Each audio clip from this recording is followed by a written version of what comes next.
Chapter 1. The night the silence spoke his name, the ashes beneath Ruzen, the broken moon and the spiral path, whispers in the vault of bone. There is a world where the wind no longer moves, and the soil does not sing, a broken place beneath, a broken moon. Its name is Ruzen, though even that name is quiet now, crumbled like the bones beneath its hills. Once this place rang with battle cries, with fire and fury. Once armies of light and dark poured across its fields like tides made of men, but all of that is gone. Only the ashes remain. Only the breathless silence, stretched like a veil over the blackened ground. And in this silence walks a shadow, alone, unspoken, listening. He does not speak his name aloud, though he carries it with the weight of a tomb. Darth Bane, he comes not to fight, but to listen. His steps fall without echo as he moves deeper into the hollow of the world, drawn toward a place that exists more in memory than in stone. The great caverns that once housed the thoughts of the Brotherhood now hold only dust and the scent of things long dead. Yet in this quiet, there is something deeper, something watching, not light, not dark, just something old, waiting. He descends the spiral path carved into the bones of the land, each step a question. Why did they fall? What did they forget? He had not come here for answers, not at first. He had come to see the end, to walk among the ashes of the war that broke the Sith apart. But the silence began to whisper, not with words, not with visions, but with something deeper, with memory, with weight. The vault of bone lies beneath the surface, a chamber without doors, carved by Sith hands centuries before the war ever came. Its walls are smooth, polished by ritual, not time. No carvings, no inscriptions, just smooth, cold stone, as if made to reflect nothing. Bane stands at its center and closes his eyes. There is no light here, no sound, only breath, his own. And then, slowly, not even that, he lets go of his thoughts, his victories, his doubts. He lets them drift like cinders from a dying fire. And in that stillness, something awakens. Not a voice, but a presence. A pressure behind the veil of silence. A shape made only of weight and waiting. It does not call him. It does not test him. It simply is. And in that being, he begins to understand. The Force is not made only of light and shadow. It does not divide itself into sides. It moves beneath both. It weaves through ruin and birth alike. The Brotherhood failed not because they were Sith, but because they forgot how to listen. They spoke only to each other, never to the dark, never to the silence. But the silence remembers. He kneels, not in worship, but in reverence. In the center of the vault, where even time seems thin, he lowers his forehead to the stone. Not as a warrior, not as a lord, but as a seeker. And the silence answers not with truth, but with space. With the space to become something else. Something new in the stillness. He feels the shape of the rule. Not yet words, not yet law, but a shape forming in the shadow of failure. One to hold the power, one to crave it. That is all, nothing more. All else invites rot. He does not rise with triumph. He does not smile. There is no joy in what he has heard, only certainty. The silence has shown him what the noise could not. The Brotherhood had tried to build an empire with too many hands. On the hilt, each one pulling in a different direction.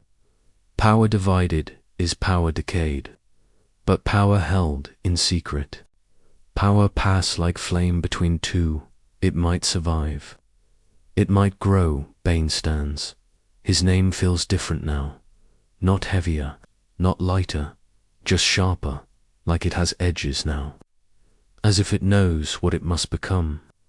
He looks once more around the chamber. There are no relics here, no weapons, no echoes of battle, only stone, only silence. But in that silence, something has shifted. The force is not gone, it is not dormant, it is listening. And it has spoken his name, not in sound, but in understanding. He leaves the vault with slower steps, though the path has not changed. The spiral feels longer now, like a memory he must carry upward. Above, the ruins of war lie unmoved. The sky is still cracked, the soil still scorched. But where others saw ruin, he now sees foundation, not for a temple, not for a throne, but for a truth that must outlast empires. As he reaches the surface, a soft wind moves for the first time in hours, maybe in years. It passes over him like a breath, faint, cold, alive, and for a moment the silence does not end, but deepens, as if the world itself has exhaled, as if something unseen has accepted the choice made in the vault below. Bane does not speak. He does not need to. The silence has already said what needed saying, and so the vault of bone remains sealed. No marks upon its door, no names carved in stone, only the memory of breath, the memory of a law not written but felt, waiting for the one who dares to kneel. And listen, Chapter 2, the temple beneath the thought stone that remembers. The dream of the first doctrine, his hand upon the holocron Thea, is a place beyond the maps, a place where thought once breathed like wind, and silence carried the weight of memory. It lies beneath the crust of a forgotten moon, its name worn away by time. Above, the surface is pale and still, a graveyard of crumbled stone and shadow. But beneath the temple waits. The entrance is not marked. It does not open to those who seek it with eyes. It calls only to minds sharpened by longing, and to hearts that do not yet know what they are becoming. Bane came here before. His name was spoken in fear, before the rule, before the blade. He was not lost, but he was still unshaped, drawn by something deeper than curiosity, deeper than power. He came not to take, but to remember. The temple beneath a thought is older than war, older than Sith, older perhaps than names themselves. It was carved not by hands, but by intention. The walls are smooth, not with age, but with purpose. Every chamber is shaped, like an idea curved where the mind bends, sharp where truth cuts. The deeper one walks, the quieter the thoughts become, until even questions must kneel. The stone remembers. When Bane entered, he felt it at once, not in sight, but in pressure. A hum beneath his skin, a breath inside his bones. The force was not waiting for him. It was surrounding him, not as a river, but as an ocean beneath his feet.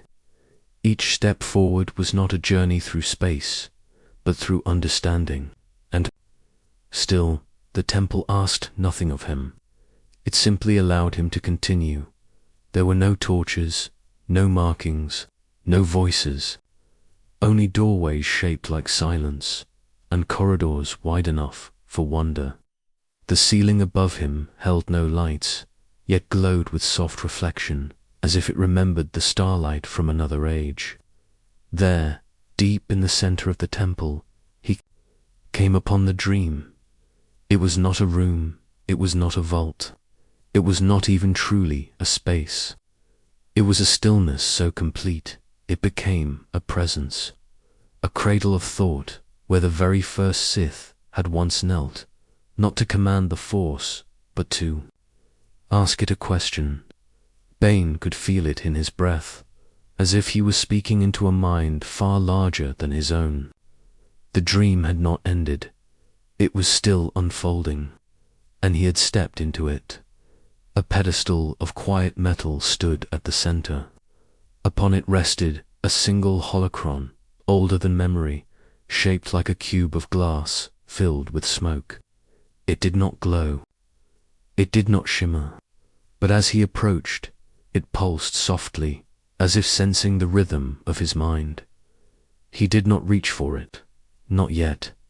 First, he listened. The force here was not dark, nor was it light. It was clarity, sharp as crystal, soft as breath, and the holocron waited. When he placed his hand upon it, he did not hear words. He heard stillness become shape, not teachings, not commands, only understanding pouring into him like rain on dry stone. It was not the rule of two. Not yet, but the seed of it lived here. The truth that power divided becomes hunger. That legacy is a poison when shared too freely. That thought must be guarded like flame, passed from hand to hand, never dropped. He saw the faces of those who had built this place. Not in images, but in impressions. Not conquerors, not warriors, thinkers, builders, students of silence. They had not sought to rule, they had sought to understand, and when they realized the galaxy would not listen, they buried their knowledge deep in the cold and let the stars forget them. But the stone remembered. As the vision faded, Bane remained still. The holocron had not changed, the temple had not moved, but something within him had quieted. A tension he had not noticed until it vanished. The thirst for approval, the noise of the fallen brotherhood, the weight of the many. It had all faded, like dust in water. He did not take the holocron. He did not need to. The lesson was not in possession. It was in presence. What mattered had already become part of him. He rose. He breathed. He turned back through the halls of shaped thought and starlit quiet. The force did not pull him forward. It walked beside him now, as if it, too, had been waiting, not for a warrior, not for a ruler, but for someone who would listen. When he emerged into the pale air of the surface, the stars above blinked in gentle rhythm. The wind did not blow, but the silence was no longer empty. It was full, full of memory, full of possibility. Somewhere, in the galaxy, war was still burning. Sith still fought. Jedi still watched. But none of them knew of this place. None of them remembered the temple beneath the thought, except Bane and the stone. And so the temple remains, sealed beneath dust and time. It does not call out, it does not shine, but beneath the surface of a forgotten moon, it waits, for the one who will not ask for power, but understanding. Chapter 3. The Garden where the Sith first wept roots in the crimson soil, a mask buried in vine. Bane's question to the dead trees. There is a place where the dark does not rage, but mourns. It lies hidden among the ruins of a once sacred monastery, far from the charts of war. The stone walls are cracked, covered in vine and shadow. Crimson leaves drift quietly over the ground, falling without wind, as if the trees remember something they cannot forget. There, wrapped in silence and red light, grows a garden that was not planted, but born from the grief of the Sith, who once walked its paths in shame, not triumph. Bane came to this place not in conquest, but in stillness. The monastery had long since fallen, its towers sunken, its statues broken, its altars scattered like bones. Yet he felt the pull, not of danger, but of sorrow.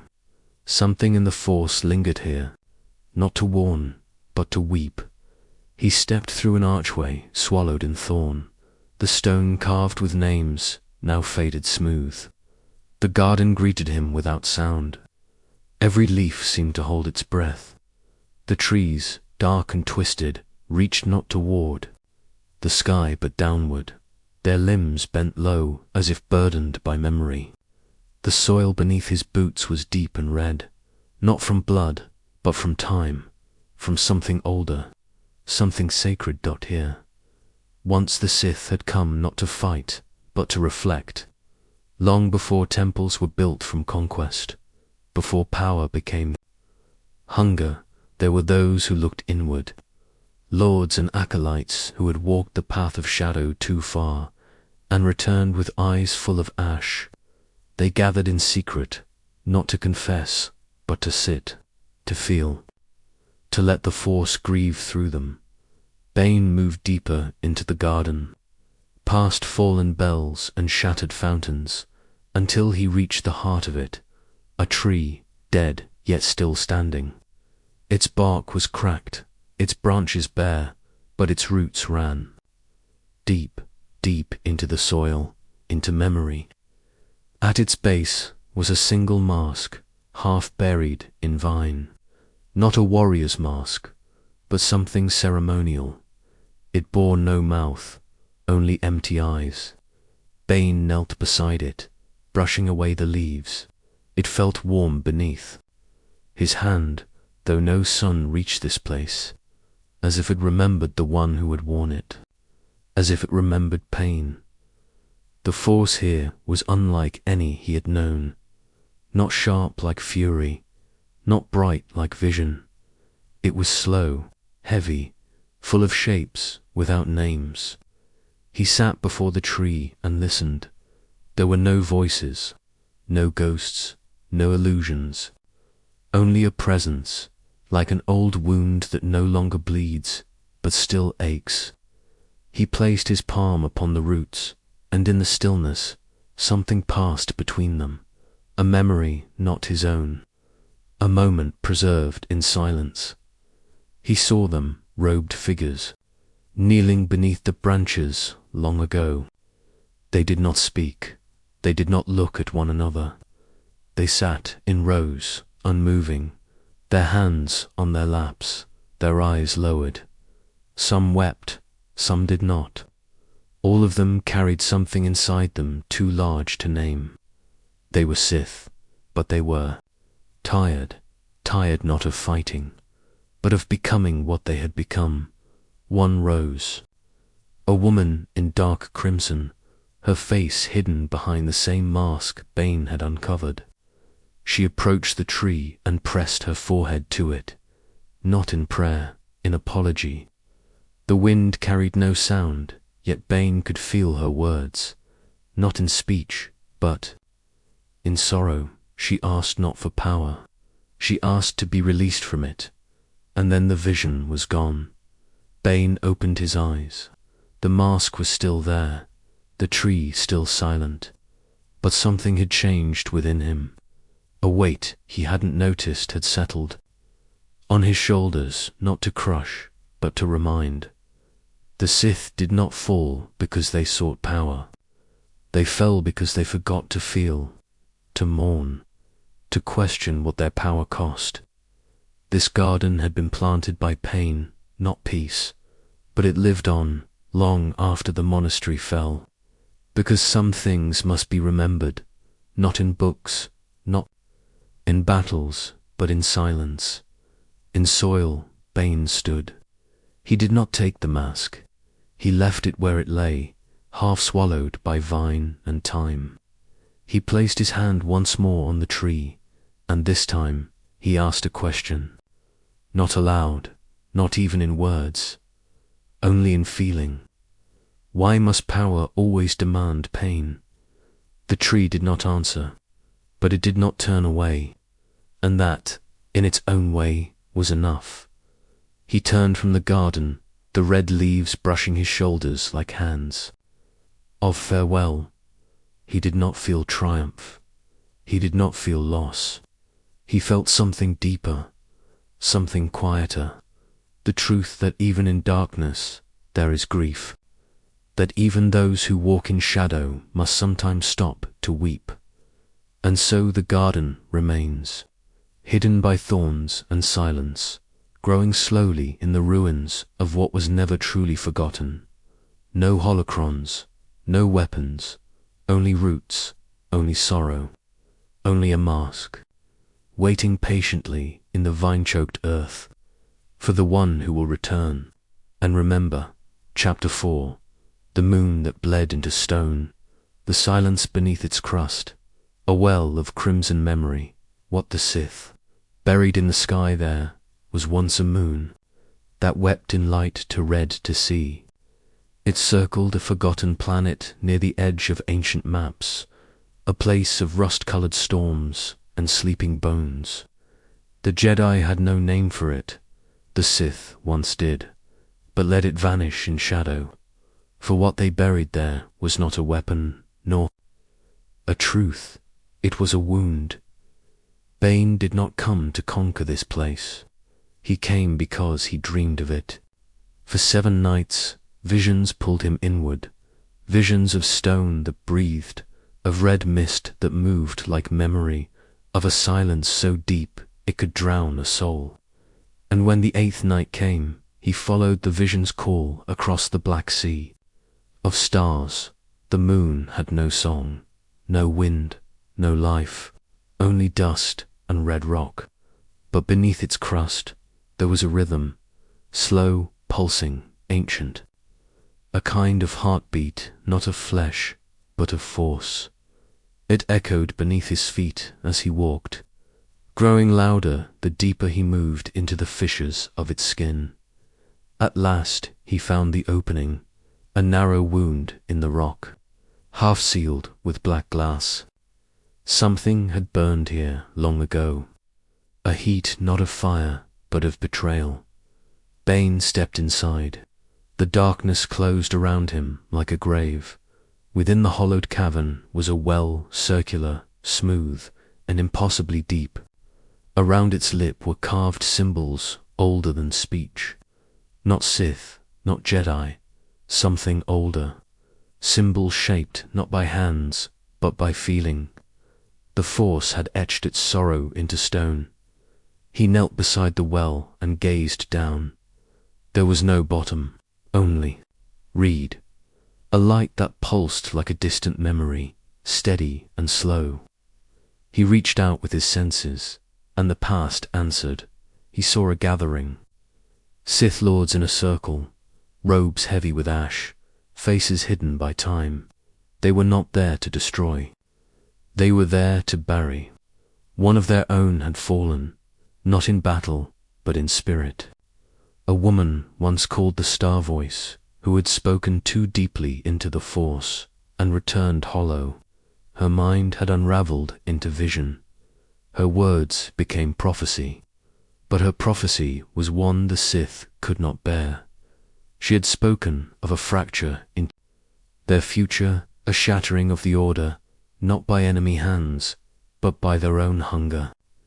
She had spoken of one, not a name, a number, a singularity, one who would break them to save them. So they brought her here, to this moon of red stone, and they unmade her voice, not with blade, not with rage, but with ritual. They sealed her prophecy. Inside the stone, the well was not a grave. It was a lock. Her visions, her warnings, still pulsed below, not dead, only silenced. Bane's hands trembled as the vision faded. He stared down into the red well, and for the first time, he understood what he had been sent to find. Not her, himself. He was the one she had spoken of, the number that would break the circle, the echo that would undo the silence.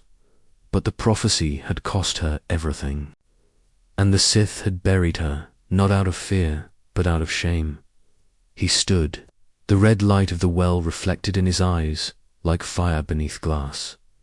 He did not speak, he did not weep. He simply bowed, not to her, but to the truth. The moon would remain, as it always had, as it must, for some wounds cannot be erased, only remembered, and beneath that quiet red sky, surrounded by stone that bled memory, Bane walked back into the stars, not as a conqueror, but as a keeper of a silence too deep to name. He did not seal the cave behind him. Some truths are meant to be found again, some wells are meant to echo, even if no voice ever answers. Chapter 5. The dust on the mask of Ajunta Paul, the first betrayal.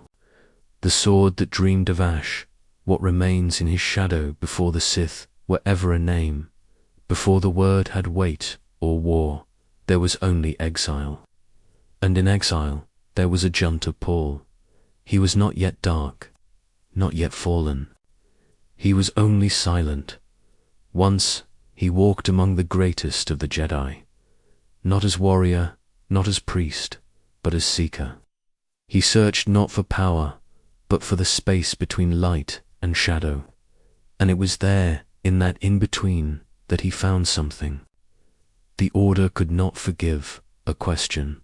The question had no shape, no words, only a feeling that the Force could be more than balance, that it might contain hunger, that it might whisper with voices older than stars. They cast him out, not for violence, but for thought, and in that exile he became something. Else he crossed the stars with others like him.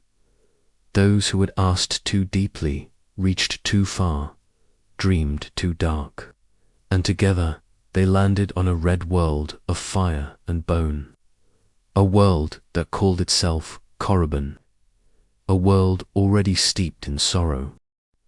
There the exiles were not feared.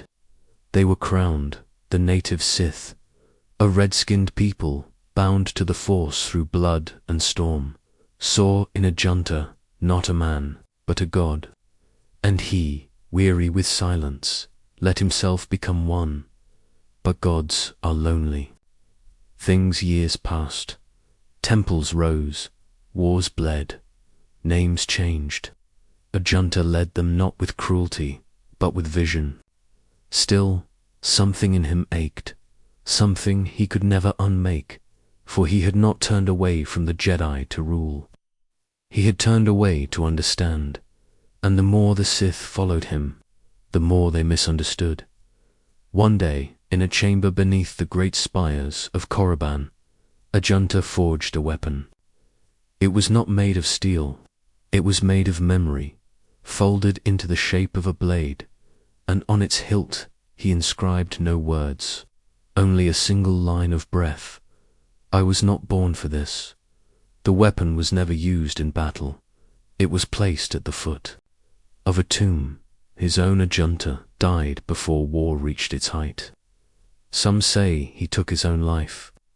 Others say he vanished into stone.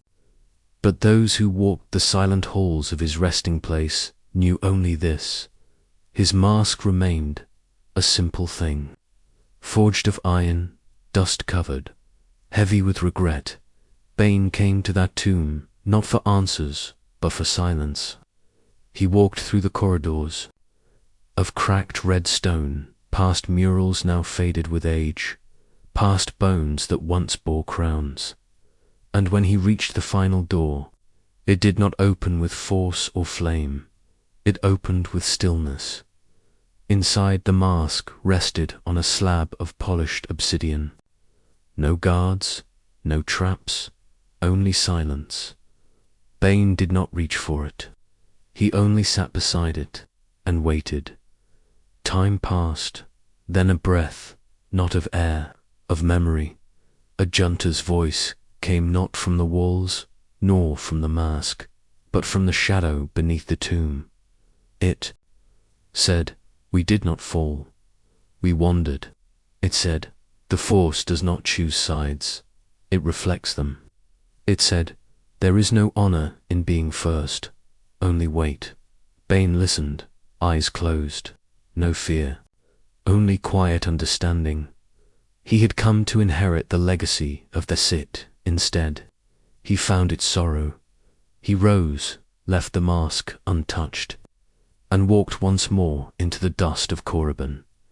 He would wear his own mask, and it would be heavier than the first chapter. 6. The night the stars chose, silence, the silence before the voice, the children. Beneath the flame, what the stars forgot there was a night when the stars stopped singing. No comets burned, no twin moons wept. Even the constellations, the old ones carved into temple stone, seemed to blink out one by one, as if hiding from a truth too vast to bear dot. This is not a tale of Jedi or Sith, not yet. It is a tale of what came before, when the Force was still raw and the stars were still young enough to change their names. The galaxy was quiet then, but not still. Beneath the oceans of the world called Orith, in coral towers carved by memory, lived a gathering of dreamers. They did not speak, they did not write, they listened. They were the children beneath the flame, not born of blood or bone, but called forth by the heat of the planet's core, soft, glowing beings who moved like candlelight, and who breathed through the Force alone. Their entire language was silence. And through that silence, they heard what no one else could, the deep pulse of the stars. They were not Jedi. They did not seek control. They simply existed as witnesses. But one night, that witnessing ended. A shadow fell across the heart of the galaxy, not a shadow of war or weapon, but of forgetting. Something vast and sorrowful moved through hyperspace like a drifting wound. And with it, the stars began to hush. One by one, their songs vanished, their harmony undone. The children felt the silence first. Then they felt the fear. Not their own, but the fear of the Force itself, recoiling, trembling, hiding inside itself like a wounded beast. They gathered in their deepest chamber, a dome of crystal and steam, where the walls whispered the oldest melodies of light. There they performed the last rite of listening, a ritual passed from silence to silence. Across 10,000 years, they dipped their fingers into molten light. They touched the floor with flame. They folded their limbs into stillness and offered their breath to the unseen current. And then they waited. They waited until their minds were no longer their own, until the silence filled them completely, and THENA voice came. But it was not a voice of sound. It was the absence of sound, it said. The stars have chosen silence, so the Force may speak. It said, not all echoes are meant to return. It said, some truths live only in forgetting. One by one, the children dimmed. Not from death. From release, their forms faded back into the heat from which they'd emerged, leaving behind only a single artifact, a sphere of clear stone, warm to the touch, humming faintly with memory. It was placed at the highest point of the coral spire, where no voice had ever risen. There it remains. Bane, centuries later, found his way to that same world. Orith, they still called it, though it had long since drowned beneath crust and crust again. No life moved there now, only volcanic glass and the scent of something ancient. He did not come seeking power, he came seeking silence. He found the sphere buried in a bed of black sand, and when he touched it, he heard nothing, not a whisper, not a warning, but something inside him stilled, as if a part of the Force, the part that never needed words, had opened its eyes. That night, Bane slept without dream, and the stars, for just a moment, blinked back into song, but only he could hear them, and only once.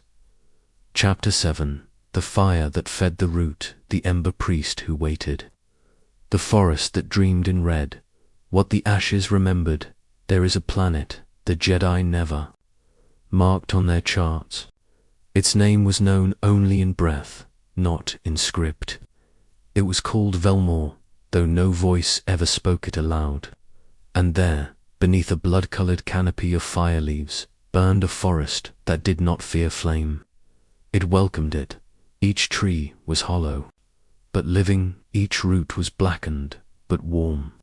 And through it all moved the ember priests, robed figures of ash and patience, keepers of a fire that did not consume but remembered. They did not burn the forest. The forest burned itself, slowly, purposefully, like a rite, like a prayer. And each time a trunk fell into cinder, a sapling would rise from the smoke, born from what was lost. The ember priests were never many. Only one lived at a time. When their time ended, they vanished into the coals, leaving behind only a cloak and a flame that knew their name. The fire on Velmore was not natural. It was not destruction. It was memory, a living archive of the Force's pain. Every war, every death, every broken saber and severed vow, all of it burned into the roots like rings in ancient wood. One priest, older than ruin, waited for one final visitor. He saw it in his sleep, a figure with a voice like stone, eyes like a shattered sky, and footsteps that made the trees kneel. Darth Bane, he came not for wisdom, but for something he did not understand. Forgiveness. Bane did not kneel to the forest. He walked through it as if through a dream, his armor dimmed by smoke, his breath steady. The ember priest was waiting, kneeling beside a pit of soft gold flame.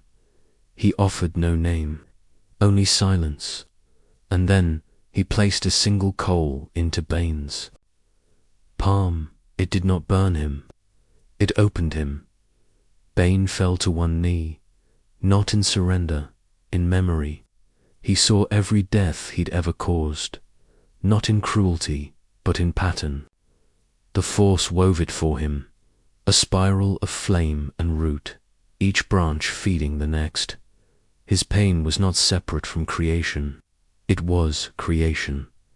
The priest spoke one sentence, the only words passed down through all the ember orders: if you must burn, let it feed the root.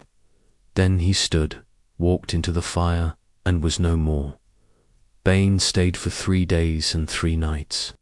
He did not eat, he did not move. He held the coal in his hand until it turned to dust. Then he whispered to the Force, "Let them forget me, if it means they will remember this." Velmore remains unmarked. The trees still burn, and somewhere in the smoke, a new priest waits for the next one who must learn how to turn flame into memory. Chapter 8. The Mask. That waited beneath the water, the lake with no sky, the voice in the hollow red when the surface broke there, is a lake deep in the unknown regions, hidden among pale cliffs and mist-veiled stone. It has no tides, no fish, no reflection. Its surface is perfectly still, as if holding its breath beneath the memory of a name. Long ago, before the Sith had splintered into many, before Jedi knew fear could be taught, a single mask was lowered into that black water, a ritual offering, a secret never meant to rise again. The mask had no eyes, only a narrow slit for breath, and 7 ancient lines carved like veins across the brow. It belonged to no one, or so they believed. But water does not forget. The monks who buried it called themselves the listeners. They wore no symbols, spoke no language aloud, and lived only to observe the silence between thoughts. They believed the lake had no bottom, that it was a place where memory fell forever, and could not return. They were wrong, one by one, each. Listener began to hear a soft sound rising through the reeds. Not a voice, but something older than speech. A pattern, a pulse, like breathing, or weeping. They sealed their ears with clay. They blinded themselves with silk. But the sound lived beneath sense, a shape in the soul, an itch in the force. One listener broke the vow. She walked into the lake alone, not to retrieve the mask, but to ask it a question. She found it resting beneath a bed of still sand, untouched. By time, its surface glowing faintly with warmth. She lifted it without thought, and for a moment the entire lake exhaled. She placed the mask against her face, and in the instant water met skin, the force cracked open. She saw a life that had never been hers, a war, a betrayal, a blade in the dark. She saw herself as Sith. She saw herself as savior. She saw no difference. When she returned, the others could not recognize her. Her voice was changed, her silence deeper. She planted a reed by the lake's edge and whispered her visions into its hollow core. Then she vanished beneath the water once more, taking the mask with her. To this day, the lake is still, but if you sleep too close to its edge, you may dream of voices that were never yours. You may feel a shape against your skin, as if something is waiting to be worn. And if the wind catches the hollow reed just right, you may hear what the mask heard, not a word, not a scream, but the sound of identity unraveling, like cloth left too long in rain. Chapter 9. The bells beneath the throne of Bane, the hands that laid the stones, the sound that echoed before thought, what was buried, sang beneath the earth where light does not linger and stone does not remember the sun. There lies a chamber sealed in silence, older than the Sith, older than the names they burned away to become power. The chamber is known only in whispers. Its entrance cannot be found, only felt as a pressure in the bones, a breath that holds just one moment too long. It is said the chamber was carved not with tools, but with hands, thousands of them, red and trembling, guided by a vision none could speak. The stone was soft then. It moved like wax beneath the fingers, and in its hollow heart they planted the first bell. The bells are not made of metal, they are made of memory. Each one is a shape forgotten, a tone once spoken in the first language of the Force, the sound before meaning, the tone before time. When Darth Bane rose from ruin to doctrine, when he walked alone through the ashes of a false brotherhood, he felt the hum beneath his feet, and he followed it downward. There, beneath what would become his throne, he knelt before the chamber of bells, and in the dark they sang to him, not in words, but in spirals, a ringing that coiled through bone and soul alike, telling him what must be broken, what must be buried, what must be reborn. Each bell rang only once, and each sound cost him something, a memory of joy, a name from childhood, a piece of his reflection by the final bell. He had no self left, only silence, only clarity. He sealed the chamber in stone and sat above it for the rest of his days. Every decision, every rule, every blade shaped by the echo of what sang below. And though the Sith who followed him forgot the bells, some say their dreams still ring with their tone. Some say that, under the right conditions, in temples long lost or caves not yet known, a faint chime can still be heard, not by ear, but by spirit, not a sound, but a call, and when it comes, those who hear it must choose, descend and forget yourself, or stay and forget the truth. Chapter 10. When the Kyber dreamed in gold, the pulse, beneath the root temple, the voice that refused to shatter, what the crystal saw in sleep beneath the ruined roots of a temple long since taken by moss and silence. A single kyber crystal continued to dream. It was not bound in metal, nor shaped for war. It was buried in earth, resting where no hand could reach, singing to no one but time. The temple above had once been a sanctuary not for Jedi, not for Sith, but for the early ones who listened, not to teachings, not to codes, but to vibrations. They believed the Force lived not in words, but in the breath between them, in the shimmer between the branches, in the stillness before a storm, and in the kyber they heard its dreams. They built no archives, only hollow wooden chambers wrapped in vine and wind, where they would sit for hours in silence, letting the crystal beneath the floor pulse beneath their feet.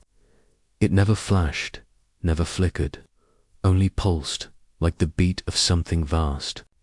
And sleeping then came the ones who wore armor, who called themselves lights, but carried darkness in hungry hands. They tore through the root temple. They shattered the chambers. They called the crystal primitive. But when they tried to extract it, it screamed, not in volume, in memory. Each soldier who stepped near saw themselves as children again, alone, heard the voice of someone long buried call their name, smelled the smoke of a home never returned to. Some wept, some fell. None reached the crystal, so they buried the site, called it cursed, moved on. But the kyber did not stop dreaming. In the centuries that followed, vines grew thicker, stone collapsed, even the stars above shifted position. But beneath it all, the crystal pulsed still, each golden rhythm a memory it chose to protect, not of battles, not of masters, but of a quiet, unrecorded night, when the Force sat beside a child and simply listened. They say that in times of great imbalance, when all colors fade and truth is twisted, the gold-like dreams of that crystal can still be felt by those who kneel in silence, by those who do not ask, but receive. And when it chooses to awaken, its light will not burn. It will remember, it will not speak, it will sing softly, and only to those who know how to dream with it. Chapter 11. The Garden Where Bane Was Reborn. The soil fed by shadow, the roots that twisted backward when the seed remembered. Its name they speak of a garden forgotten by maps, nestled not in space, but in the creases between time, where day does not end, and night never fully begins. It was here, in this breath between moments, that Darth Bane shed his former name, and stepped barefoot into soil that was neither dead, nor living but waiting. He had come to this place at the edge of death, wounded by betrayal, haunted by the voices of 1,000 failed Sith, each whispering their hunger into his bones.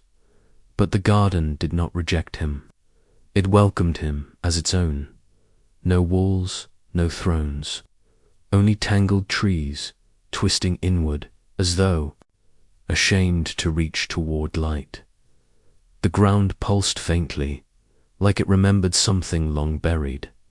Bane knelt in it, not as a lord, not as a conqueror, but as a seed returning to its root. And the garden listened.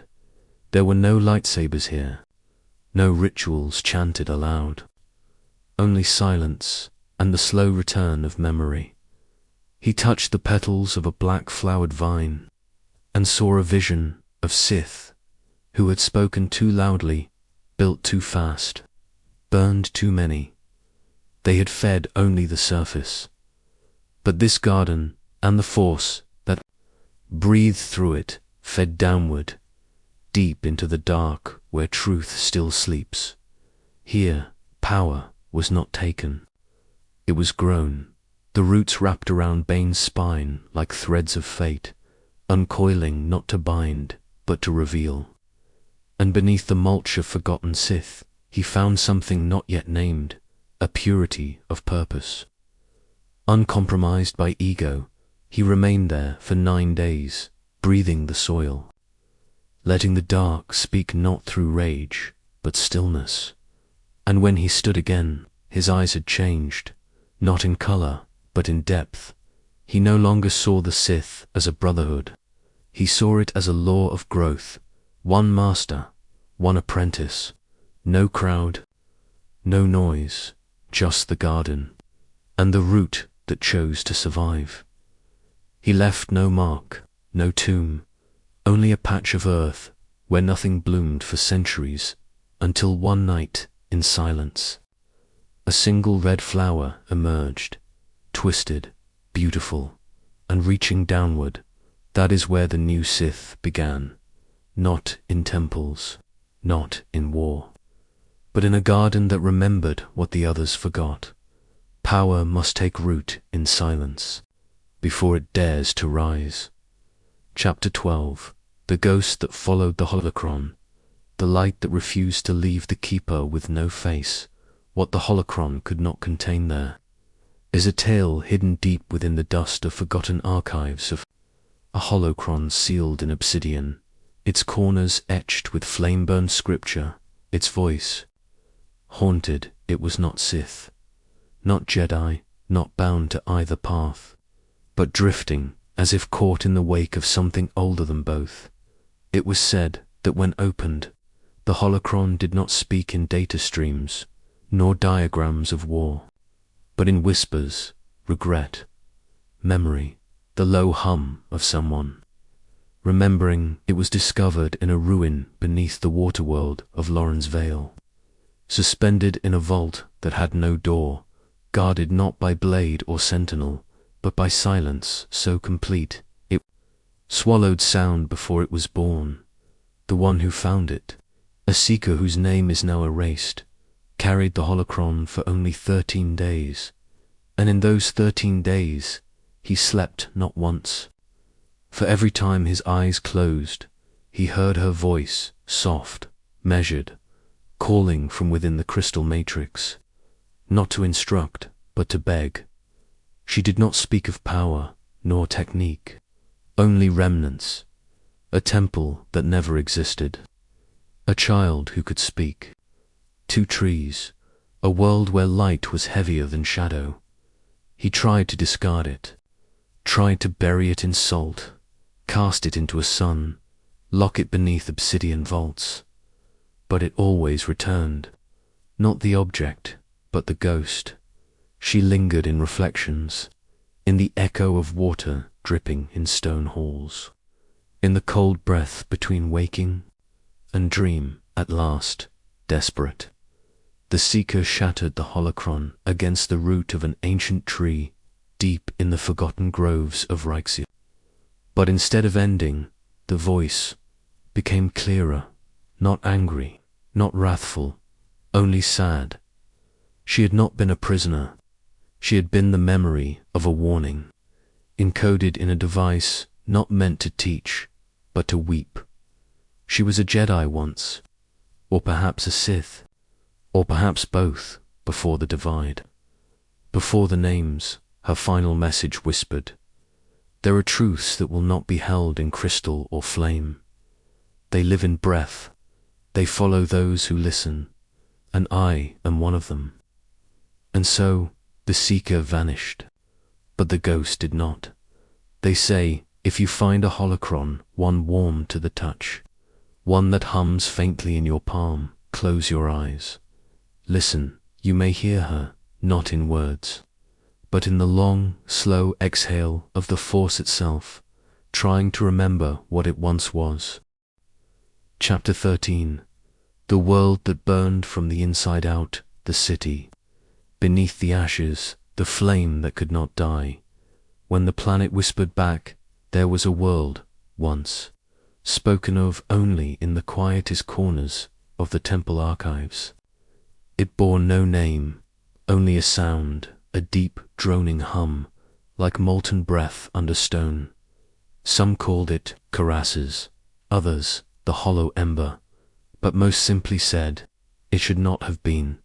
Before stars were mapped, before the Sith were shadows, this world glowed from within. Its skies were heavy with mist and soot. Its mountains were hollowed, not by war, but by voices chanting endlessly. Into the caves they were not Jedi, they were not Sith, they were those who listened.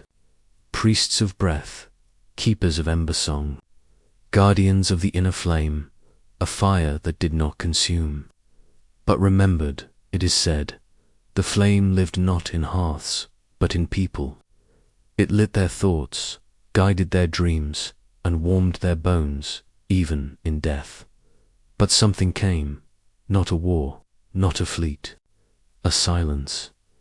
One day, the flame beneath the world began to flicker, not out of weakness, but from a voice it could not ignore. A child was born, eyes like cooled obsidian, breath like falling ash, and when the child cried, the stone walls wept. Red, the elders gathered. They placed their hands upon her chest, and one by one they saw the future, a world burning from the inside out, not by rage, but by remembering too much. The child was not evil. She was a mirror. She reflected everything the world had forgotten, the old wars, the buried pain, the truths never spoken, and so she was taken to the mouth of the world's oldest crater and lowered into the heart of the flame, not to die, but to sleep, and the planet began to hum again, not with joy, not with peace, but with grief. Years passed. The stone temples cracked, the flame dimmed, the people vanished, but deep beneath the surface, where no light reached, a heartbeat still echoed. Some who walked the edges of the outer rim claim they've heard it, a soft thrum beneath their boots, a whisper in the ash-choked wind, "Do not remember me, or I will return." And when they turn to leave, they find footprints behind them, small, bare, and glowing dot. Chapter 14. The rain that fell upward, the sky that sank into the earth, the steps between. Every drop when the temple wept in reverse there is a story buried beneath the moss of forgotten stone, told only by those who once dreamed in silence. It speaks of a temple, not built, but grown from roots that touched the clouds, and leaves that drank the stars. They called it Alun, the temple of reversal, for here nothing fell and nothing rose. It all hovered in between. Even time, the rain first came when the moons aligned. Soft at first, silver droplets hanging in the air. Then, lifting, one by one, raindrops began to rise, not fall, gliding upward into the sky as if the heavens were calling them back. The monks of Alun, cloaked in wet silk and memory, did not run. They stood beneath the rising rain, hands outstretched, chanting not to the sky, but to the earth. They believed the force was correcting itself, reversing grief into peace, turning sorrow into song. Inside the temple stood a single mirror, older than the stone it rested on, not made by tools, but by time, polished by 1,000 years of breath. They said if you stared into it while the rain lifted, you would see yourself before your birth, not as a body, but as a sound. One evening, a visitor came, no name, number, passed, wrapped in a cloak the color of rain clouds. She walked the temple's spiral path in silence until she reached the mirror. The monks watched. The rain began to rise. The mirror darkened. And then, for the first time in its long life, it cracked, a single, hair-thin line from corner to corner. And with that, the rain stopped. The sky no longer pulled. The force settled, like dust on a forgotten book. The visitor vanished. Some say she was a Jedi searching for what the Order had lost. Others believe she was Sith, long after her fire had cooled. But the monks simply called her the reversal made flesh, and to this day, when it rains in that region, If you hold very still, you may feel the drops hesitate, tremble in the air, then lift, just slightly, before falling again. Chapter 15. The mouth of the star beast, the breath that turned to stone, the dream that fed on light. When the stars were afraid to speak, before the stars wore names, and before the force found voice, there was a silence deep in the night, older than light, older than time. They say the silence was not empty, but full of a presence that never needed form, a hunger that dreamed of form. And from that hunger the stars were born. But not all stars fled the shadow that shaped them. One remained too near, too curious, too young. It lingered beside the breathless silence, and it was swallowed. The ancients tell of a beast born from that act, a star turned inward, crushed into sorrow, then reshaped by will and darkness. They called it Icurian, the mouth that opens once it did not eat worlds. It devoured memory. Where it passed, archives turned to sand, names were forgotten, and even the Force could not recall what once had been. The Jedi of the early galaxies, not yet robes and temples, but wanderers and whisperers, sought to chart this presence. One by one they vanished, not with struggle, but with stillness, as if they had chosen to be forgotten. But one returned, a single star priestess, her skin silvered by hyperspace storms, her eyes blind from what she'd seen. She brought no relic, no proof, only a map made of salt, drawn with her finger upon temple stone. It led to a world that no longer appeared on star charts, a void, a breathless place. But those who went never came back, and soon the salt map dissolved in the wind, leaving only the memory of a shape, a great jaw curved with starlight, waiting to open again. Some say the beast was never real, only a metaphor for the Sith or the hungers of men. Others say it was a Force anomaly, too large for flesh, too silent to scream. But children on certain rim worlds still tell stories in whispers of a starless night that moves, of dreams that end in forgetting, and of a mouth in the dark that waits for a name so it can swallow it whole. Chapter 16. The hand that held the lightning still, the storm that bowed to silence, the trial of the ashen palm. When the Force refused to strike in the deep past, before Kyber sang, before sabers burned, there were storms that walked, not above but within. Force storms they were later called, but the old ones had no word for them, only gestures made.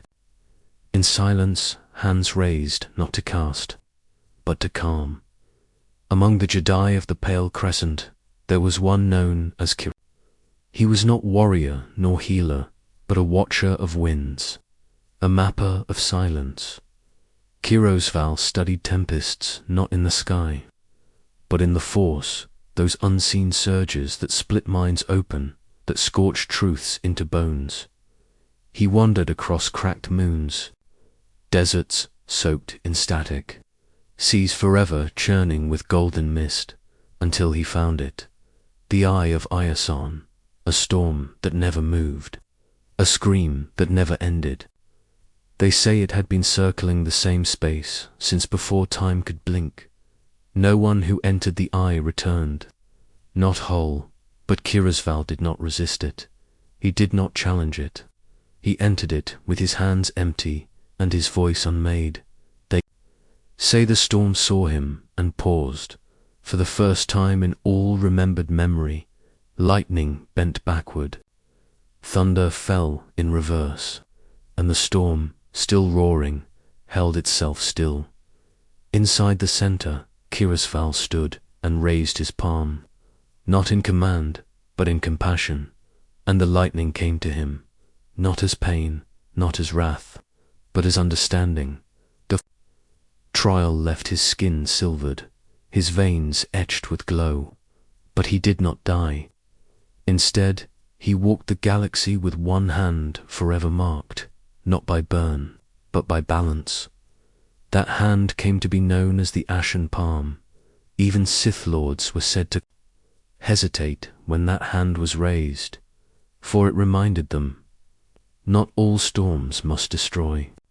Some storms, if seen without fear, will bow.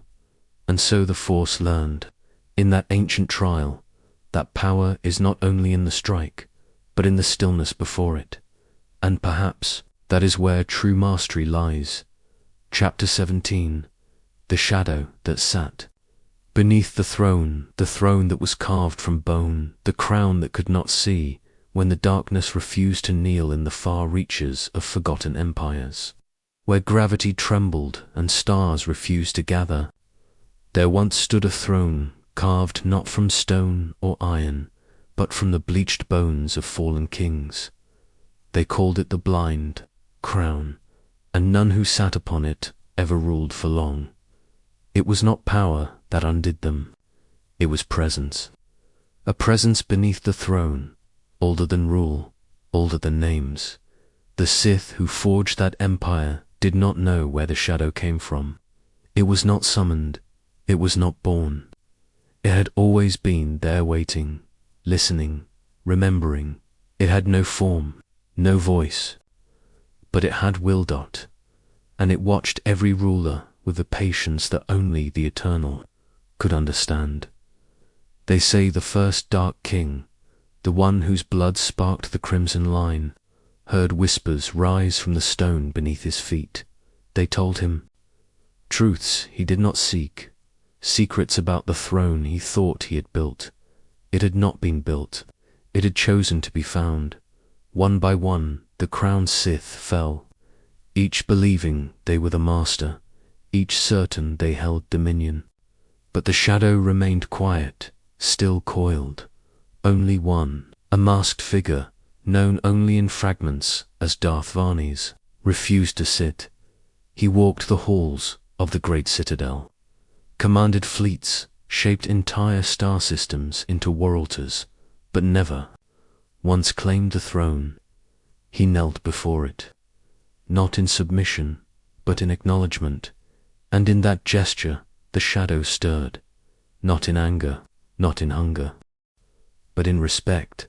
For the first time in epics, the shadow whispered not warnings, but memory, and Darth Vane's, who never called himself emperor, was allowed to rule for the length of a star's breath.